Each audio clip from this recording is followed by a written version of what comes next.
주제로 이렇게 그 미래 금융 전략 포럼을 개최해 주신 우리 쿠키뉴스 관계자께 감사드립니다. 뭐 이 문제는 뭐 아까 발표자들께서도 여러 번 지적하셨지만은 참 언제 얘기해도 할 말이 많고 동시에 또 참 얘기할 때마다 참 이렇게 뚜렷한 해법이 이렇게 주어지지 않는, 그래서 계속해서 관리를 해나가고 해결해 나가야 될 아주 난제 중에 난제가 아닌가 좀 그런 생각이 듭니다. 제가 금융연구원장으로 재직할 당시가 2012년부터였었는데 그때부터 가계부채 문제가 조금 더 부각이 되고 숫자가 늘어나고 하는 과정에서 많은 논의가 있었고, 그렇게 논의를 하다 보니까 뭐 이 문제가 간단하지가 않다는 생각을 많이 하게 됐습니다.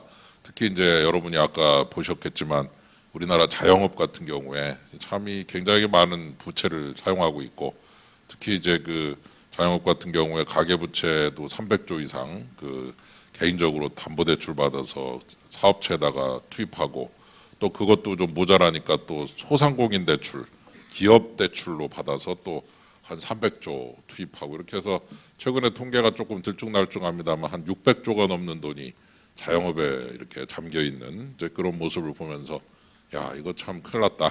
그래서 가계부채, 자영업, 부동산, 또 부동산은 우리나라 또 가계 자산의 70%가 또 부동산이란 말이죠. 본인 개인 살고 있는 집이 40%고 나머지 30은 또 평균적으로 다른 부동산이 조그만 것들이 좀 있고 이래가지고서 또 부동산 문제를 바라볼 때 이 자영업 문제하고 가계부채랑 또 연결이 돼서 참 이 문제를 바라볼 때마다 참 굉장히 안타깝고, 이거 조금이라도 한쪽이 잘못되면 다른 쪽으로 금방 옮겨 붙어서 한꺼번에 활활 타버리는 그런 그 폭발적 위력을 가진 그런 주제들이 아닌가, 그런 생각이 들어서 항상 이 자영업 문제, 가계부채 문제, 그 다음에 우리 또 부동산 문제 볼 때마다 참 이게 조심스러운데, 오늘 이렇게 또 서민금융이라는 쪽을 특별히 이렇게 따로 주제를 만들어서 이렇게 좋은 세미나를 개최를 하게 해주셔서 감사드리고, 저도 이 자리에 좌장으로 앉아 있게 돼서 또 초청받게 돼서 영광입니다. 이렇게 사회자의 자리를 이렇게 패널하고 동떨어지게 해놓는 경우는 참 드문데, 아마 제가 좀 체중이 많이 나가다 보니까 이렇게 좀 편하게 앉으라는 뜻으로 해석을 하고 제가 그러면 진행을 계속 하도록 하겠습니다. 이 네 분께서 이제 이렇게 참 훌륭한 그런 저 기관을 대표하시는 분들께서 오셨습니다. 아까 우리 전재사에 보시는 아나운서께서, 앵커께서 소개를 주셨기 때문에 따로 소개를 안 드리겠습니다만, 또 이렇게 자료를 보시면 아주 사진도 큼직하고 또 양력도 나와 있어서 여러분께서 누가 누군지 금방 아실 수 있다 생각이 듭니다. 이렇게 순서대로 김 의원님, 그 다음에 홍 상무님, 그 다음에 최건호 부원장님, 그리고 장 실장님 이렇게 한 분씩 한 10분 정도씩 좋은 주제와 토론을 해주시면 좋을 것 같습니다. 김 의원님 부탁드립니다. 예, 반갑습니다. 김기식입니다. 사실 가계부채 문제는 19대 정무위에서 늘 각 회기마다 또 국정감사 때마다 주요 현안이 돼 왔습니다. 다 아시다시피 참여정부 말기에 약 한 460조 정도 되던 가계부채가 지금 작년 말 기준으로 1344조, 무려 3배 정도가 지금 급증했습니다. 그리고 이 가계부채 문제에 대해서는 우리 국내적으로뿐만 아니라 외국의 신용평가기관이나 많은 그 금융권에서도 한국 경제의 내관이다라고 평가할 정도로 매우 심각한 문제이기 때문에 아마도 이번 조기 대선 이후에 신정부가 출범한다면 경제정책에 있어서의 어떤 위기관리 측면에서 보면 가장 중요한 현안 중에 하나로 이 사안이 다뤄지지 않을까 싶습니다. 가계부채 문제는 그 양적인 측면과 질적인 측면을 다 들여다봐야 되고요. 또 한편에서는 총량적인 측면과 함께 동시에 이 가계부채 문제가 나타나는 각 소득 계층별, 또 이 그 소득 분위별, 또 이 그 직업군별 요소들을 다 이렇게 들여다봐야 되는 문제라고 저는 생각합니다. 19대 때도 늘 정부에게 촉구했던 것은 전체적인 총량 지표, 또 국가 GDP라든가 또 전체 우리 소득 증가율에 대비해서 또 금융기관의 어떤 이 건전성 측면에서 가계부채는 아직은 관리 가능하다. 라고 하는 이런 어떤 그 총량적 이 시각에서 벗어나서 가계부채 문제가 미국의 금리 인상 등으로 인해서 더 이상 지금의 저금리 구조를 유지할 수 없을 때 나타나게 되는 금리 인상이 현실화됐을 때 나타나게 되는 각 계층별 효과를 좀 세부적으로 파악해서 대책을 마련해야 된다. 이른바 맞춤형 이 현안 파악과 대책이 필요하고 특히 가계부채 문제가 폭발할 경우에 가장 문제가 되는 것은 이미 원리금 상환의 부담을 갖고 있는 서민층 또 취약계층에게 있어서는 이건 거의 직격탄 수준의 문제가 되게 될 수 있고 또 장기적으로 보면 우리나라 부동산 경기에 미칠 영향 그리고 그것이 부동산 문제로 갔을 경우에는 이어서 우리 금융기관의 건전성의 어떤 위험 요소로 올 요소들 이런 부분들을 좀 단계적으로 점검할 필요가 있다라는 지적을 제가 계속해 왔습니다. 다 아시다시피 이 가계부채가 이렇게 폭증하게 된 것은 크게 두 가지 원인입니다. 하나는 어쨌든 이 경기가 계속 낮고 성장률이 낮은 조건에서 실질 소득이 감소함에 따라서 일종의 생계형 신용대출이 증가할 수밖에 없고 또 우리의 특수성상 이 고용시장에서 충분히 흡수하지 못하다 보니까 중간에 퇴직하신 분들이 광범위한 자영업자로 진출하게 되고 그분들이 사실상은 이 주택담보대출이라고 하더라도 이게 주택 구입이 아니고 실제로는 이 사업자금 마련을 위해서 주택담보대출을 하는 경우도 있기 때문에 이런 어떤 전반적으로 우리의 경제 상황을 반영한 어떤 생계형 대출이 폭증하고 있는 측면이 하나 있고 또 하나는 이명박 박근혜 정부 기간 동안에 소위 경기부양 정책으로 이 부동산 정책을 쓰면서 이른바 빚내서 집사라는 정책을 대표적으로 박근혜 정부에서 추진된 DTI LTV 규제 완화와 같은 이런 정책으로 인해서 실제로 주택담보대출이 아주 폭증하는 형태로 나타났고 최근에 일부 이 주담대 1금융권의 규제가 강화되기 시작하니까 이제 2금융권 쪽으로 지금 이제 풍선 효과에 의해서 지금 대출이 증가하고 있는 이런 양태가 나타나고 있습니다. 그런 점에서 보면 전체적으로 보면 가계부채의 총량을 관리해도 필요하고 앞서 말씀드렸던 것처럼 계층별로 실태를 정확히 파악해야 되는데 실제로는 지금 제가 19대 때도 깜짝 놀랐던 거는 이게 소득 분위별이라든가 또 직업군별이라든가 이런 이제 소위 맞춤형 정책을 위한 가계부채의 기본 통계조차 지금 정부 당국이 제대로 확보하고 있지 못하다라고 하는 점이 지금 우리의 현실이라고 보여집니다만 어쨌든 이런 그 각 계층별 맞춤형 대책을 수립하는 것도 필요하다고 생각을 하고요.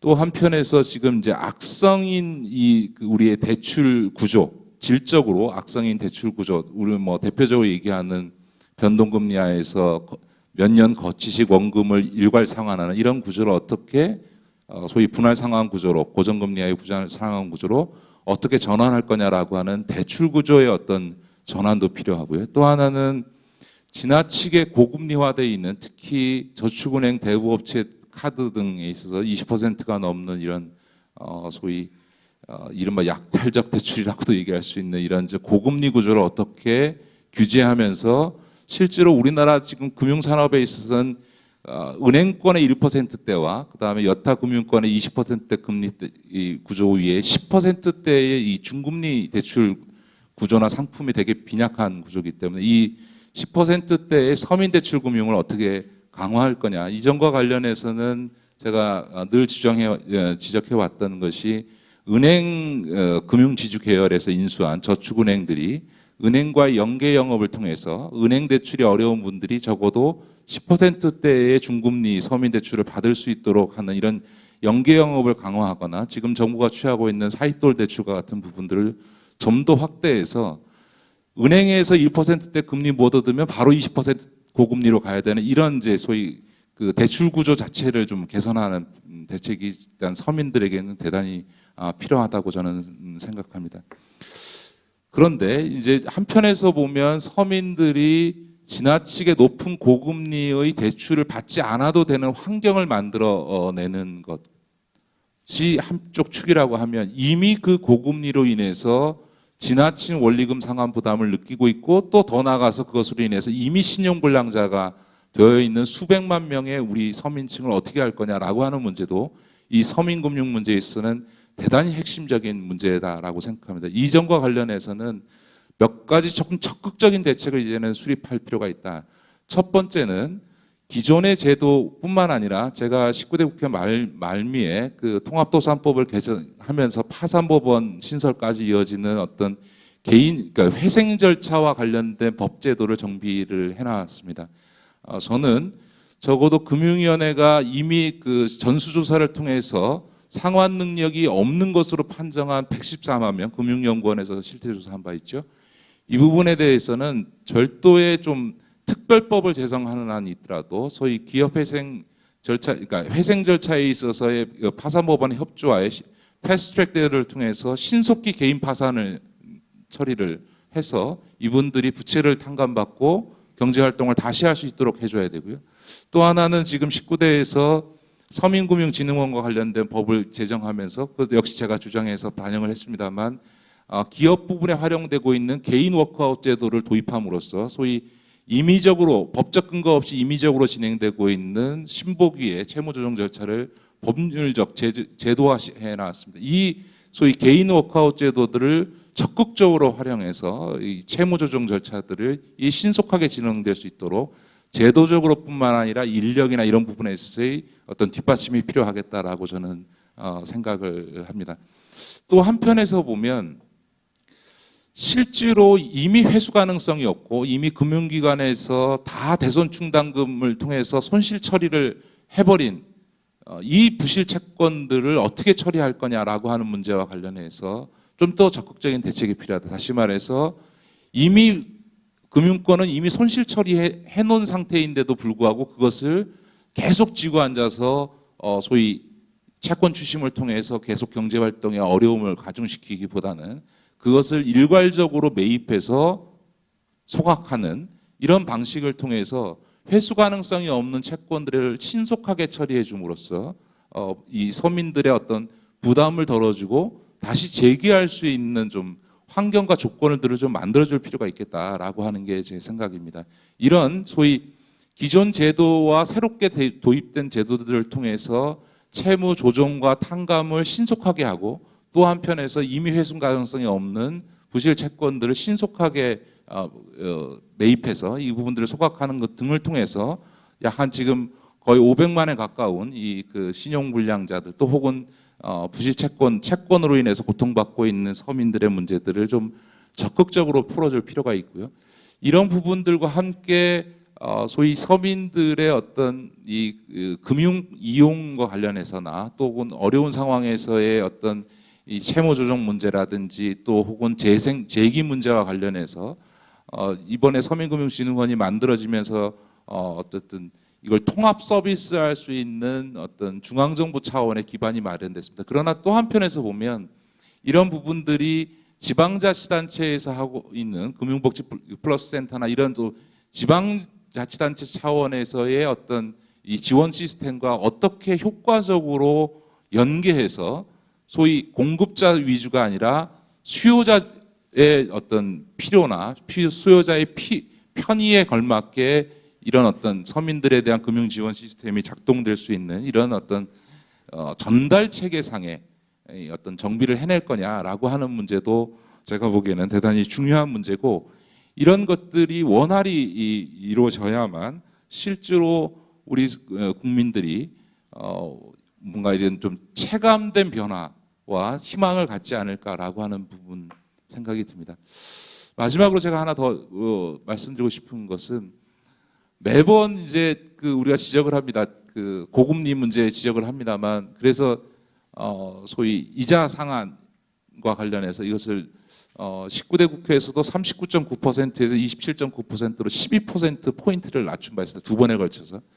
그때마다 나왔던 게 이렇게 급격히 이자 상한을 인하시키면 부작용이 날 거다라고 이야기가 나왔습니다. 사실 그 이전에 대부업체 최고이자율이 70%일 때에서 지금 39.9%로 낮출 때 또 늘 그런 얘기가 나왔습니다만 실제로 그런 금리 인하 조치가 어떤 부작용을 낳았는지에 대해서는 여전히 어떤 실증적 증거도 제출된 바가 없습니다. 저는 여전히 우리 그 대부업체나 저축은행의 금리 구조라고 하는 것이 지나치게 고금리 구조라고 생각합니다. 그런 점에서 지금 사인 간의 거래에 있어 이자 제한보다 소위 돈벌이용으로 소위 그 대출을 하고 있는 금융기관의 이자 상한이 더 높은 것은 매우 비정상적이기 때문에 소위 대부업체나 저축은행 등 이 제2금융권의 이자 상한도 이자 제한법 수준으로 낮춰야 되고 현행 25%죠. 더 나아가서 지금 일본이 20%입니다. 뭐 사실 우리 대부업체라는 게 다 일본에서 넘어온 건데 그런 점에서 보면 이 이자 제한의 수준도 20%까지 낮춰야 되는 게 아닌가라는 생각을 하고 있습니다. 동시에 어떤 우리는 어떻게 하든지 이 그 대출을 받을 수 있는 조건들, 누구나 대출을 받을 수 있는 조건들을 만들어줘야 된다. 그래서 이 소위 그 불법 사금융으로 가지 않도록 해야 된다라는 이야기를 합니다만 실제로 상환 능력이 없는 서민들에게 대출을 받을 수 있게 하는 것이 올바른 정책인지에 대해서는 저는 재검토해야 된다고 생각하고 그런 점에서 소위 상환 능력을 중심으로 대출을 하도록 하는 것을 우리 전 금융권에 걸쳐서 모든 성격의 대출에 있어서 제도화하고 그렇지 못한 소위 이른바 약탈적 대출에 대해서는 금융기관에 대해서 페널티를 줄 수 있는 이런 시스템적인 변화가 필요하다고 생각합니다. 그런데도 불구하고 대출이 필요한 부분들은 이런 시장의 논리에 맡길 것이 아니라 적극적인 서민금융 정책을 통해서 정책금융 차원에서 문제를 해결할 것이지 상환 능력이 없는 사람에게 고금리라도 25%, 27% 예전에 30% 넘는 고금리라도 대출 받을 수 있게 해주자라고 하는 것은 적절한 정책이 아니다라고 하는 점에서 저는 이런 어떤 소위 서민 금융과 관련해서는 전반적인 패러다임의 전환이 필요하지 않나 하는 생각을 갖고 있습니다. 네, 고맙습니다. 예, 박수 한번 주십시오. 네, 고맙습니다. 이렇게 또 다양한 분야를 지적을 해주셨고 중금리 대출 문제, 전체적인 그 구조의 문제, 또 나아가서 이 신속한 조정, 탕감, 소각 관련된 부분, 그다음에 고금리를 해결하기 위한 다양한 그 정책 방향에 대해서 말씀해 주셨습니다. 19대 때 뭐 다양한 그런 그 역할을 하신 그 배경을 기본으로 해서 좋은 말씀 해주셨습니다. 이제 그 은행연합회 홍건기 상무님 또 좀 부탁드립니다. 예. 예, 안녕하십니까. 저 은행연합회 홍건기 상무입니다. 뭐 다들 아시겠지만 최근에 그 경제 상황이 녹록지 않다는 걸 아마 다 아실 겁니다. 그 대내외 환경, 뭐 사드 배치라든가, 뭐 미국의 금리 인상이라든가 그런 대내외 환경이 불확실성이 확대되면서 그 경제 여건이 악화되는 상황에서 그 서민 취약계층의 그 금융 안전을 논의하기 위해서 이렇게 이런 자리가 마련된 것은 굉장히 시의적절하다고 판단이 됩니다. 그동안 서민금융 지원에 대해서는 뭐 수도 없이 논의가 되고 또 계속해서 또 방안이 또 강구가 되고 해왔는데 오늘 기조 연설서부터 뭐 여러분들께서 구체적인 그 정책 대안에 대해서는 아마 많이 말씀을 하신 것 같고요. 저는 그동안 그 은행권에서 서민금융 그 지원을 어떻게 해왔는지 그 부분에 대해서 좀 간략히 말씀을 드리겠습니다. 그동안 이제 그 은행권은 그 정부의 그 서민금융 지원 정책에 적극 부응해서 다양한 지원 방법을 마련해서 그 서민금융 지원을 지속적으로 확대해 왔습니다. 우선 그 은행권의 그 대표적인 그 서민금융 상품인 그 새희망 홀씨에 대해서 간단하게 좀 말씀을 드리겠습니다.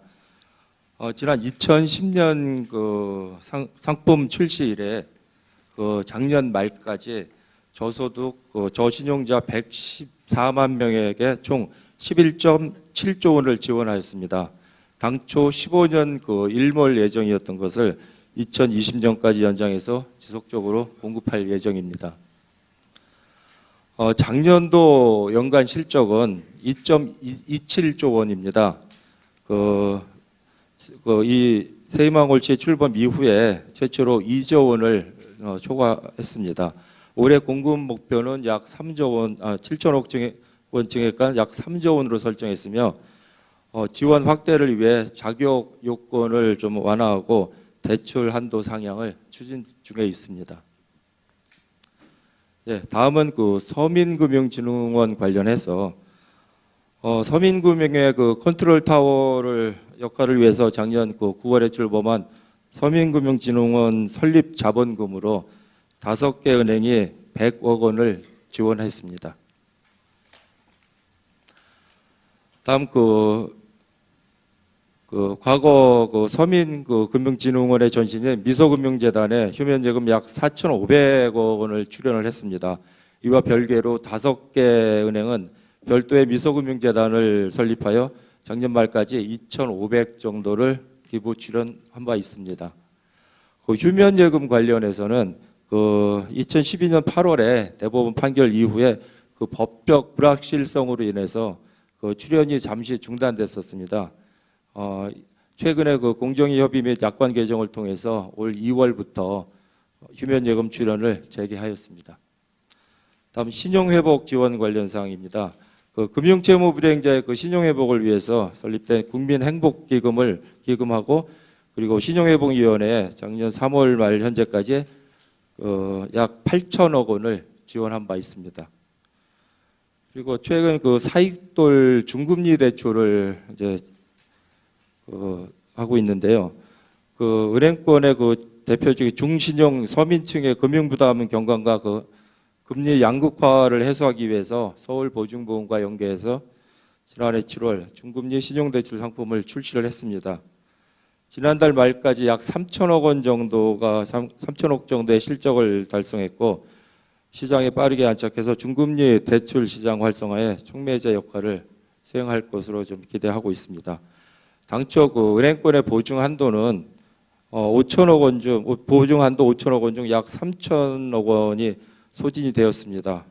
올 상반기 중에 보증기관과 협의를 거쳐서 약 5천억 원 정도 추가 공급을 할 예정입니다.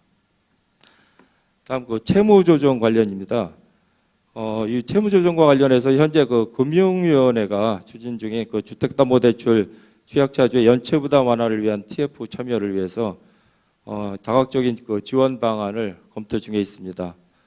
간단히 좀 말씀드리면 주택담보대출 대출을 받으신 분 중에서 실직이나 폐업 같은 그런 사유가 이제 불가피한 사유가 발생했을 때 원금 상환 유예 지원 등의 연체전 원금 상환 유예와 또 연체전 채무조정 활성화 방안을 마련해서 주택담보대출 취약차주의 연체 발생을 최소화할 그럴 계획에 있습니다.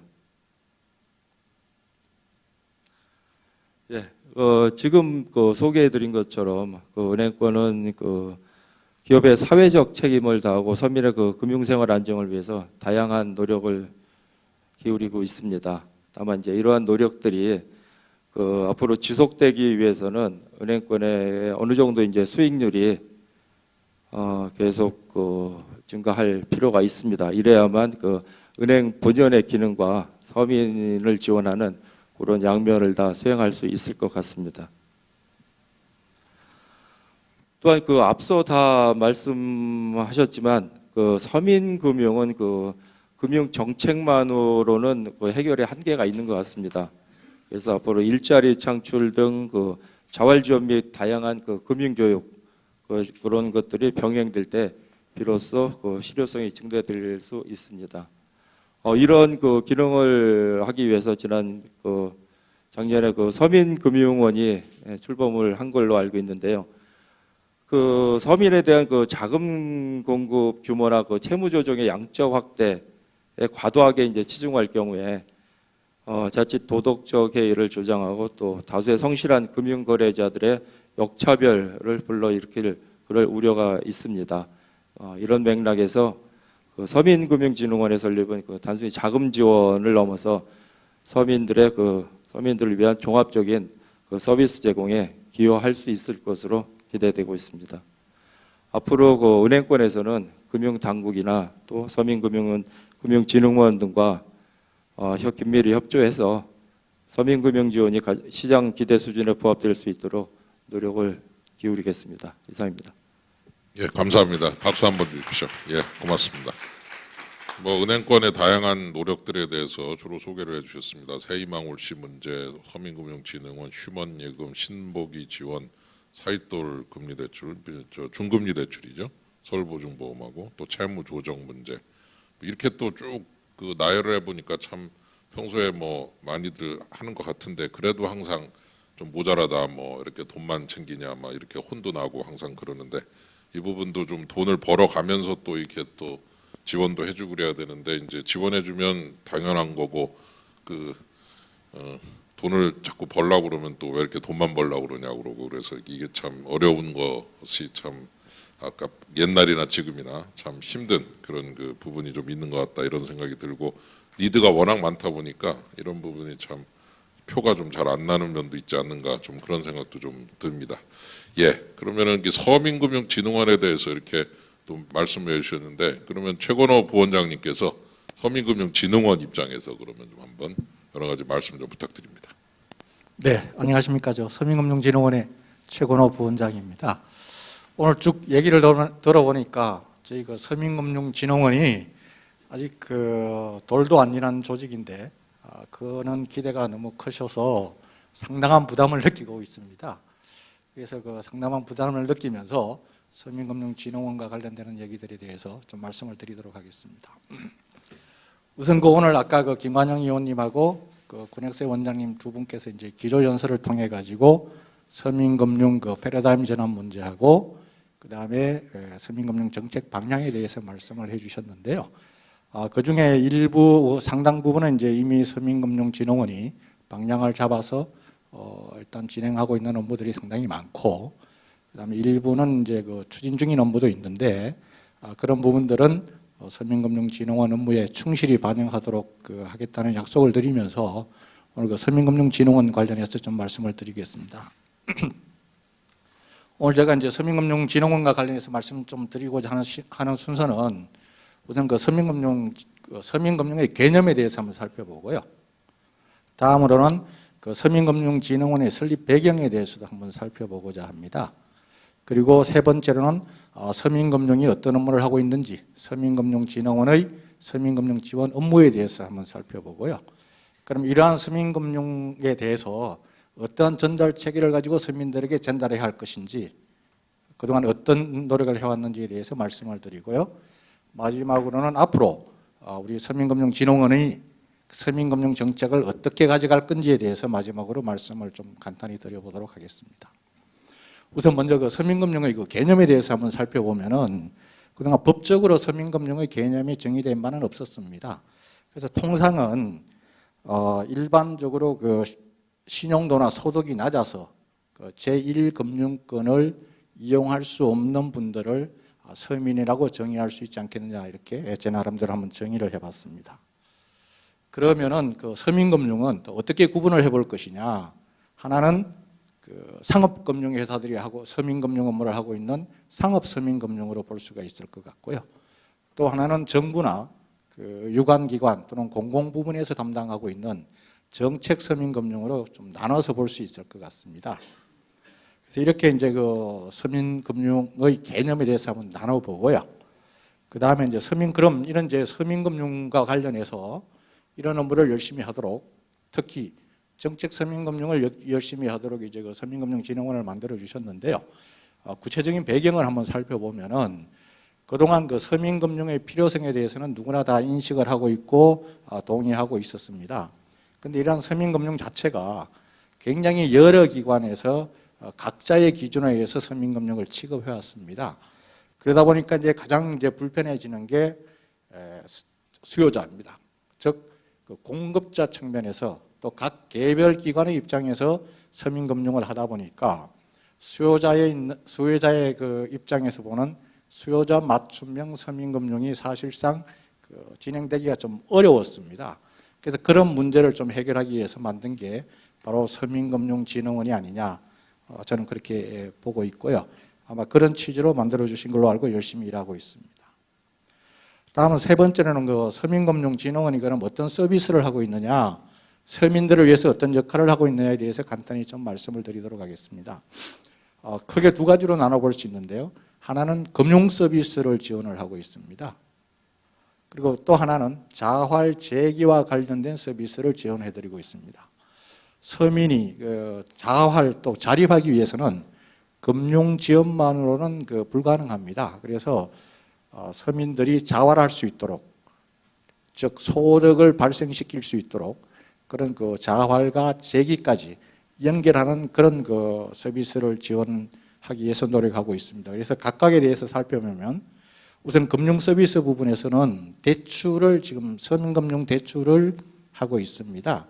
그 서민금융 대출 상품으로는 여러분들이 잘 아시는 것처럼 미소금융, 햇살론, 그 다음에 은행에서 취급하고 있는 세희망 홀씨, 그 다음에 국민행복기금에서 취급하고 있는 바꿔드림론, 이렇게 이제 4대 금융상품, 4대 정책 서민금융상품을 통할해서 관리하고 있고요. 그리고 두 번째로는 소액보험 사업을 하고 있습니다. 소액보험의 개념은 뭐냐면 경제적 기반이 이제 취약한 서민들이 각종 위험에 굉장히 많이 노출되어 있습니다. 그런 사람들이 이제 보험 사고가 생겼을 때 가장 바로 직접적인 타격을 입게 되는데, 그런 부분을 구제하기 위해서 아까 김관영 의원님께서 말씀하신 것처럼 그게 저소득층 아동보험이라든지 저소득층 가장보험 등 총 6개의 서민금융 보험 상품을 서민보험 상품을 취급을 하고 지원을 해드리고 있습니다. 그리고 또 소액 적금 부분도 해드리고 있는데요. 역시 서민들이 자활재기를 위해서는 소득이 반드시 있어야 됩니다. 그래서 소액 적금 사업으로 미소 드림 적금이라는 것을 저희들이 지원해드리고 있습니다. 그 미소 드림 적금은 본인이 일정 금액의 적금을 내시면 진흥원에서 또 매칭해서 적금을 들어서 최고 본인 이자의 3배까지 지원해드리는 그런 미소 드림 적금 상품을 개발해서 지원해드리고 있습니다. 그리고 이런 대출이나 이런 것들을 잘하기 위해서는 굉장히 중요한 게 신용평가 시스템입니다. 근데 저희들이 이제 우리나라에서 운영하고 있는 대부분의 신용평가 시스템은 계량 항목을 중심 지표로 해서 이용을 하고 있습니다. 그래서 계량 항목, 즉 금융 이용에 대한 기록이 좀 적어서 계량 항목으로 신용도 판단이 어려운 서민들에게는 정성적 항목까지 포괄하는 내용을 담아서 신용평가를 해야겠다 해서 저희들이 신용평가 시스템을 지금 새롭게 구축하려고 추진하고 있습니다. 다음은 자활재기 서비스 관련해서 말씀을 드리도록 하겠습니다. 우선 서민들이 금융만 아까 말씀드린 것처럼 금융만 가지고는 자활을 하실 수가 없기 때문에 저희들이 자활재기 지원 서비스로 우선 취업 지원 사업을 해드리고 있습니다. 그리고 두 번째로는 자영업자들을 위해서 창업 컨설팅을 해드리고 있는데, 이 창업 컨설팅은 사전 컨설팅뿐만 아니라 창업 이후에 운영하시다가 어려움을 겪으시는 분들을 위해서 사후 컨설팅까지 할 계획으로 있습니다. 그래서 사전 컨설팅은 지금 현재 실시를 하고 있고요. 사후 컨설팅은 금년도 4월 1일부터 시스템을 갖춰서 지원해 드릴 수 있도록 그렇게 준비를 하고 있습니다. 그 다음에 역시 서민금융 이용 하시는 분들은 대개 보면은 금융 정보가 굉장히 좀 취약하시고 그런 부분들이 많습니다. 그래서 그런 분들을 위해서 금융교육도 저희들이 실시를 하고 있습니다. 작년까지는 1년에 한 5,000명 정도 금융교육을 해왔는데 올해는 약 6만 명 이상을 좀 교육을 해드리도록 이렇게 추진할 계획으로 있습니다. 다음은 이러한 모든 서민금융진흥원에서 하는 모든 서비스와 신용회복위원회에서 하고 있는 채무조정까지를 포함하는 종합상담까지 저희들이 해드리려고 준비를 하고 있습니다. 지금 현재 전국에 서민금융통합지원센터가 34개가 일단 문을 열고 업무를 하고 있고요. 금년 중에 7개 정도를 더 개설해서 41개까지 확충할 계획입니다. 그래서 전국 어디에서나 1시간 30분 이내에 서민금융통합지원센터에 도달하실 수 있도록 그 위치적인 요소까지 고려해서 서민금융통합지원센터를 이미 설립하거나 또는 또 설립을 하고 있습니다. 그래서 여기에서는 아까 말씀드린 것처럼 종합상담을 이것도 역시 저희들이 이제 출범한 지 얼마 안 되다 보니까 준비 과정이 좀 필요해서 4월 1일부터 지원이 가능하도록 준비 작업을 끝내놓고 있습니다.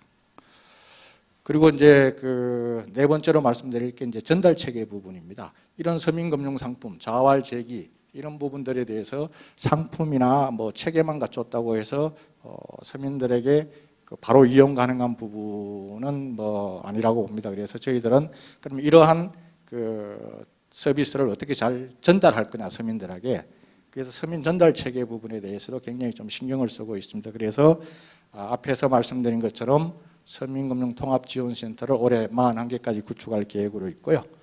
그 다음에 그동안 각 유관기관에 나눠져 있던 그 콜센터 업무를 1397이라는 번호로 서민금융에 관한 모든 안내가 가능하도록 서민금융 통합 콜센터를 만들었습니다. 그래서 서민금융진흥원, 신용회복위원회, 주택금융공사 뭐 이런 모든 서민금융 지원 기관들을 저희들이 최소한 전화를 받고 바로 안내해드리거나 또는 해당 기간을 최소한 안내해드릴 수 있는 그런 시스템을 갖추고 있습니다. 그리고 마지막으로 서민들은 아까도 말씀드린 것처럼 그 금융정보의 비대칭성 때문에 본인에게 어떤 대출 상품이 가장 적합한지, 물론 이게 상업서민금융과 정책서민금융을 다 포괄하는 개념입니다만 이 부분을 본인에게 가장 적합한 금융 상품을 찾기가 매우 어려우실 수가 있습니다. 그래서 서민금융진흥원에서는 그 맞춤 대출 서비스라는 제도를 만들어서 지금 본인의 그 상황만 입력하게 되면 본인에게 적합한 상업 서민금융뿐만이 아니라 정책 서민금융까지 일괄해서 조회해 보실 수 있는 그런 시스템을 구축해서 운영하고 있습니다. 그리고 이제 오늘 이제 얘기를 마무리하면서 저희들이 그럼 앞으로 서민금융 정책은 어떻게 가져갈 거냐 이 부분에 대해서 좀 말씀을 드리고자 합니다. 우선 여러분들 잘 아시는 것처럼 이제 저성장이 좀 지속되고 있고요. 그다음에 가계부채가 그동안 뭐 계속 증가해 왔고 이런 상황에서 이제 미국의 금리 인상 이어서 우리나라도 어쩔 수 없이 금리 인상 부분에 대한 부담 뭐 이런 걸 갖고 있습니다. 그러다 보니까 이런 경제적 불확실성이 굉장히 높아지고 있는 상황입니다. 그러면 경제적 불확실성이 높아지면 가장 먼저 이제 부담을 느끼는 계층이 이제 우리 서민 취약 계층이실 텐데요. 이런 서민 취약 계층이 이러한 경제적인 어려운 상황이 왔을 때 어떻게 대응하실 수 있도록 할 거냐 하는 부분에 대해서 저희들이 각종 정책 개발을 추진하고 있습니다. 그래서 이런 정책 개발 부분에 대해서는 준비가 되는 대로 발표해 드리도록 그렇게 하겠습니다. 두 번째는 서민 취약계층은 그동안 꾸준히 늘어왔고 앞으로도 계속 좀 증가할 걸로 예상을 하고 있습니다. 그래서 정책 서민 자금 공급을 계속 확대할 계획입니다. 그래서 올해는 7조 원까지 4대 서민금융 상품 기준으로 7조 원까지 확대할 계획인데요. 전년도에 이제 목표액 5조 7천억보다 1조 3천억을 좀 더 늘려서 7조 원까지 공급을 확대할 계획으로 있습니다.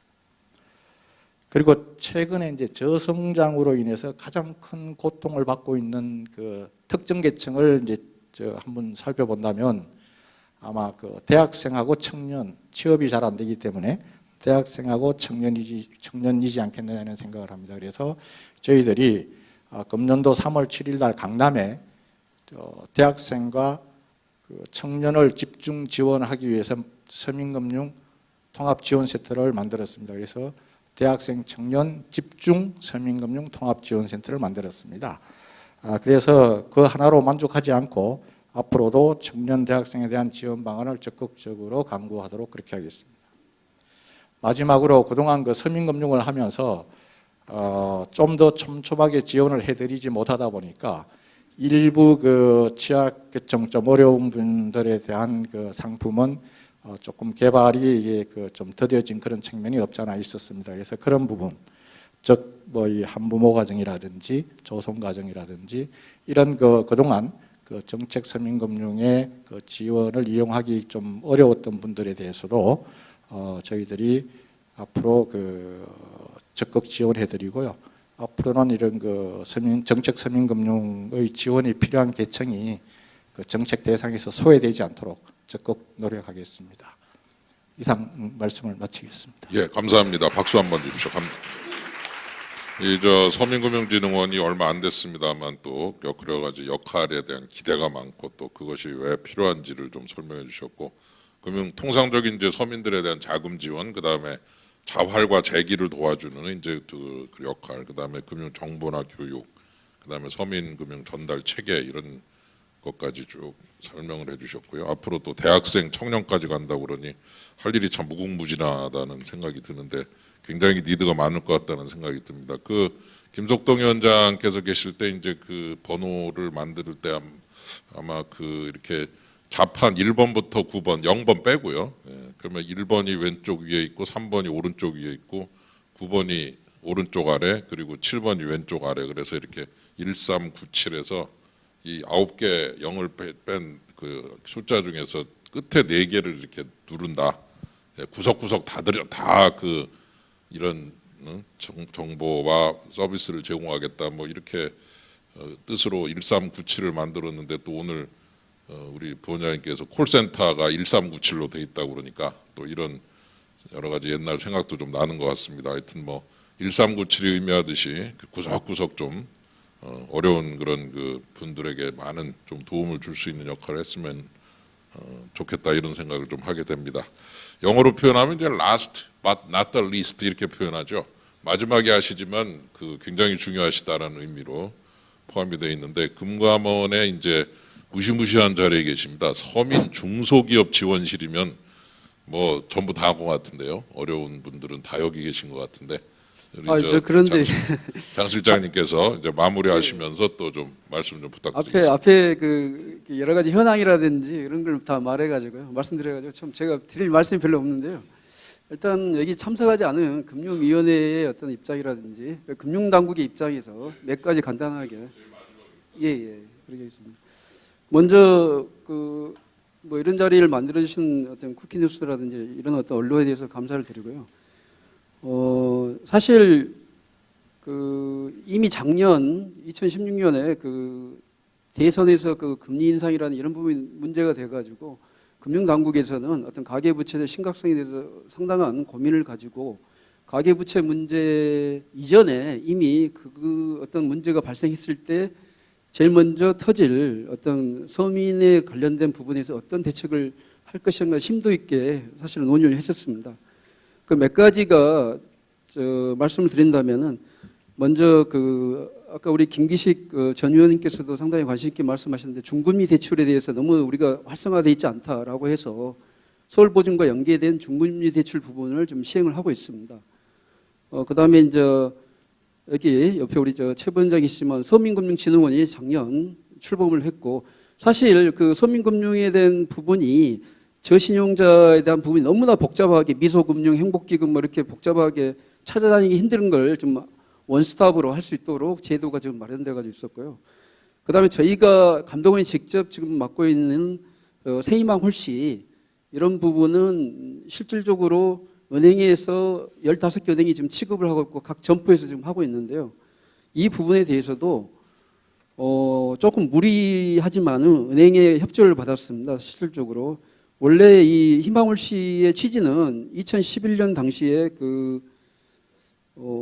18조 은행이 전체 이익이 한 18조 이상의 어떤 이익을 남기니까 그 중에 한 10% 정도 해서 대략 1조 한 3천억 정도 출연해서 그걸 희망홀 씨로 해서 출범을 했는데, 그렇다면 이익의 한 10%라는 어떤 뭐랄까요 기조를 쭉 갔어야 되는데 실질적으로 너무나 어려워지다 보니까 2016년을 놓고 본다면은 영업이익이 불과 5조 뿐이 되질 않습니다. 그러나 실질적으로 은행에서 이루어진 새희망 홀씨는 한 2조 2천억 정도, 거의 한 애초에 10%가 아니고 거의 지금 한 50% 육박하는 그런 금액이 됐고 올해는 어떻게 될지 모르겠습니다만은 실질적으로 지금 은행에서 자발적으로 협조해서 올해 세희망 홀씨로 지금 그 운영을 하겠다는 기금 자체는 3조로 지금 계획되어 있습니다. 3조가 각 은행별로 좀 할당이 돼가지고 좀 이렇게 이루어지고 있고요. 그렇다면은 그 세희망 홀씨가 올해 한 3조 나가는데 이미 작년에 저희가 이제 논의를 했던 것은 어려워지니까 이 부분에 대해서 좀 완화시키자라고 해서 실질적으로 각 소비 뭐랄까 신용등급 1급부터 한 5급까지 그 사이 부분은 연소득이 중요한데 연소득 부분도 500만 원 올린다든지 3,000에서 3,500을 올린다든지 조건을 그리고 6등급 이하 10등급에 해당하는 저신용 등급은 4천만 원으로 좀 한정돼 있는데 4,500을 올린다든지 그리고 또 현재 2,500으로만 1인당 한정돼 있던 금액을 한 3,000원을 올린다든지 해서 실질적으로 각 점포에서 세희망홀씨를 취급할 때 대상자를 많이 좀 할 수 있도록 했습니다. 대략 저희가 시뮬레이션을 돌려보면은 한 160만 정도가 올라가는 걸로 지금 계산이 되고 있습니다. 앞서 그 이야기했듯이 실질적으로 어떤 그 제도에 대한 부분은 어느 정도 작년에 다 어떤 프레임을 짜서 실질적으로 좀 저희가 지금 시행을 좀 들어가고 있는데 과연 이게 성과가 있느냐 없느냐 그럼 좀 지켜봐야 되겠습니다만은 조금 어차피 이 포럼의 지금 발표가 주제가 효용성을 어떻게 높일 것인가라고 한다면은 여기 오신 다른 어떤 저희 그 금융업계 종사자들한테 좀 당부하고 싶은 것이 첫째 좀 마인드가 좀 바뀌어야 될 것 같습니다. 그러니까 우리가 너무 IMF 이후부터 뱅크라는 것 자체가 커머셜 뱅크만 강조가 된 것 같습니다. 사실은 그 전에 70년대, 80년대를 놓고 본다면은 은행이 단순히 금융회사가 아니었고 금융기관이었지 않습니까? 공공성을 가미된. 그래서 소셜뱅크로서의 어떤 위치와 심지어는 우리가 졸업할 때 그 지점장 그 표창을 갖다가 이렇게 직접 하고 그렇게 해서 사실 사회적으로 은행원 이꼬르 거의 준공무원의 역할을 했었지 않습니까? 그것처럼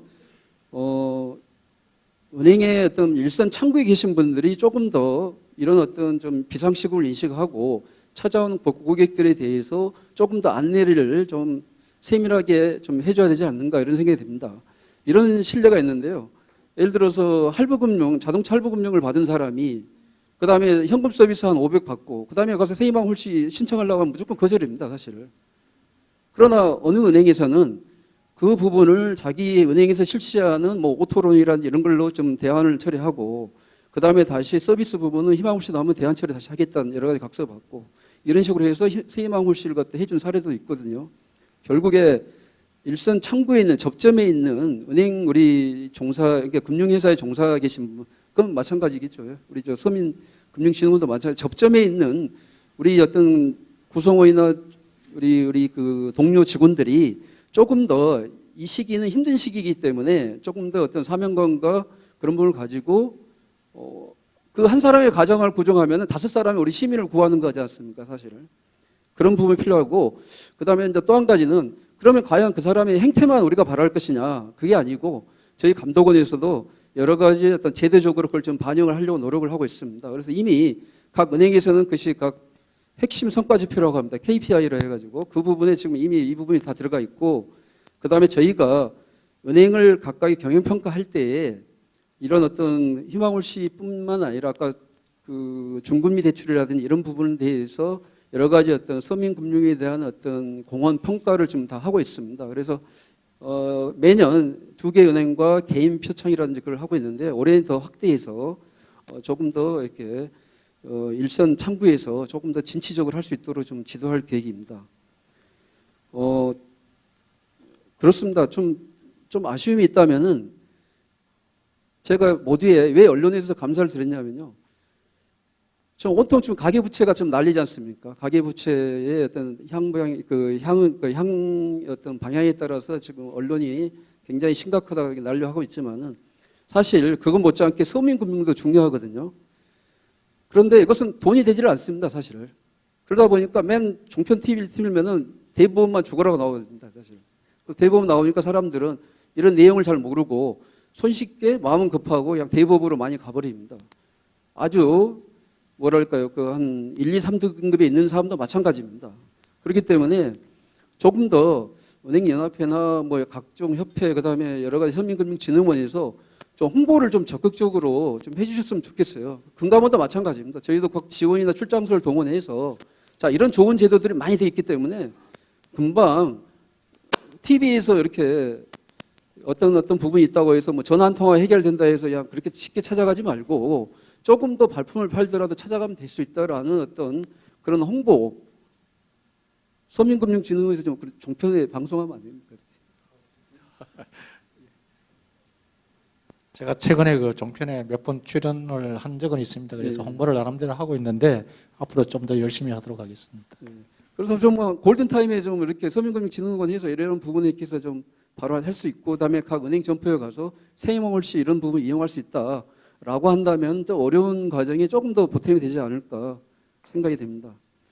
그다음에 이제 또 하나는 그 교육이 가장 중요한 것 같습니다. 금융교육. 그래서 저희가 1사1교라든지 여러 가지 어떤 서민금융진흥원에서 많이 교육을 하고 있습니다만은 앞으로 이제 대학교라든지 뭐 여러 가지 어떤 부분에 또 많이 하고 있습니다. 근데 교육을 하다 보니까요, 어떤 문제가 생기냐면은 학부모들이 별 시험에도 안 나오는데 왜 자꾸 그런 교육을 시키냐 또 항의가 들어온답니다, 사실은. 그러다 보니까 언론에서 그런 부분에 대해서 조금 더 관심 있게 사회적인 어떤 측면에서 정당한 우리가 시민으로서 이번 촛불 집회도 대단하지 않습니까? 시민이 시민으로서의 권리와 의무를 하려면은 당연히 알아야 될 어떤 사항으로서의 어떤 금융 지식과 또 더군다나 이런 어떤 부분에 본인한테 안 좋은 일이 있을 때 어떻게 자기가 권리를 구제받을 수 있을까라는 어떤 그런 권리 구제에 관련된 교육까지 같이 병행해서 좀 언론에서 관심을 가져서 기획 기사를 좀 실어주신다든지 저희 금융감독원에 뭐 여러 가지 사례 같은 것도 요청하면 또 저희도 얼마든지 지원해드리겠습니다. 그래서 사실은 모두가 어려울 때일수록 누구 한 사람 이런 말이 있지 않습니까? 그 동네 애는 동네 어른들이 다 키운다고. 누군가가 우리 사회 구성원에서 누군가 어려움이 빠진다고 한다면은 꼭 금융당국, 서민금융진흥원, 뭐 은행 이런 데만 찾는 것이 아니고 우리 사회 구성원 모두가 관심을 가지고 그 사람 아니면 그 사람이 책임지고 있는 가정이 나락에 빠지지 않고 안정되고 우리 사회로 온전히 복귀할 수 있도록 지원해 주는 것도 하나의 중요한 우리가 공동체로서의 어떤 의무지 아닌가 그런 생각이 듭니다. 네, 감사합니다. 예, 박수 한번 주십시오. 고맙습니다. 예, 중금리 대출, 뭐 서민금융진흥원, 세희망 올시에 대한 어떤 배경적 설명, 성과, 뭐 그런 그 느낌, 그리고 대보만 가지 말고 어떤 이런 그 홍보를 좀 강조해야 되지 않느냐 이런 말씀을 해주셨습니다. 저도 이제 강의할 때 그런 얘기를 합니다만 이스라엘 여러분께서 아시겠지만 성인식 한 14살 때 성인식을 하면서 그 성인이 된 그 한 중학생 정도 나이에 된 애한테 친지들이 한 5천만 원 내지 한 1억씩을 모아줍니다. 그래서 참 그 역시 유태인들의 그 어떤 돈에 대한 감각이 역시 그냥 키워지는 게 아니라 화끈한 그 목돈을 어린 시절에 딱 충격적으로 주고 그걸 이제 어머니나 아버지와 상의하면서 쭉 관리를 해나가는 뭐 센 친구들은 펀드도 가입하고 주식도 조금씩 산다고 그러고 조금 불더럽게 가는 친구는 예금해놓고 뭐 나중에 이제 학자금으로 쓰기도 하고 그런다는데 역시 그런 것들을 관리를 하는 데서 오는 그런 그 감각이 남다르게 그 어렸을 적부터 작동하는 데서부터 그런 유태인의 어떤 상술 그리고 경제적인 감각이 오지 않느냐. 근데 우리나라는 너는 돈 몰라도 돼 그리고 맨날 세뱃돈 뺏고 그리고 저 돌려주지도 않고 그래서 제가 이 부분에 대해서는 아주 항의를 엄중하게 하고 싶은 게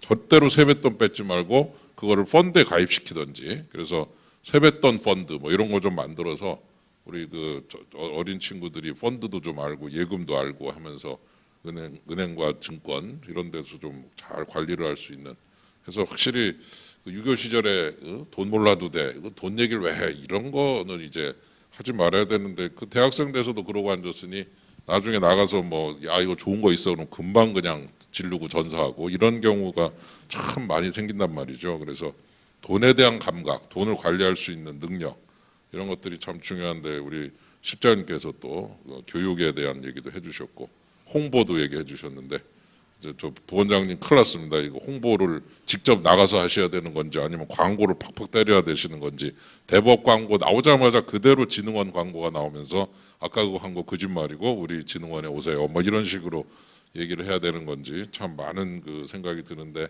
해야 될 일도 참 많고 과제도 많은 것 같습니다. 그래서 뭐 오늘 이렇게 좋은 주제로 이 포럼을 개최해 주신 우리 쿠키뉴스께 다시 한번 감사드리고 앞으로 이 문제는 뭐 한 번에 뭐 해서 한 번에 해결해 보겠다는 게 아니라 자꾸 또 시간 될 때마다 한 번씩 다시 시간을 가지고 또 얘기해 보고 하면서 계속해서 주제를 발굴하고 노력을 계속해서 지속적으로 해나가야 될 과제가 아닌가 그런 생각이 듭니다. 끝까지 이렇게 자리를 지켜주시고 경청해 주신 우리 그 참석자께 진심으로 감사드리고요. 우리 패널들께 박수 한번 주십시오. 고맙습니다. 이상으로 마치겠습니다.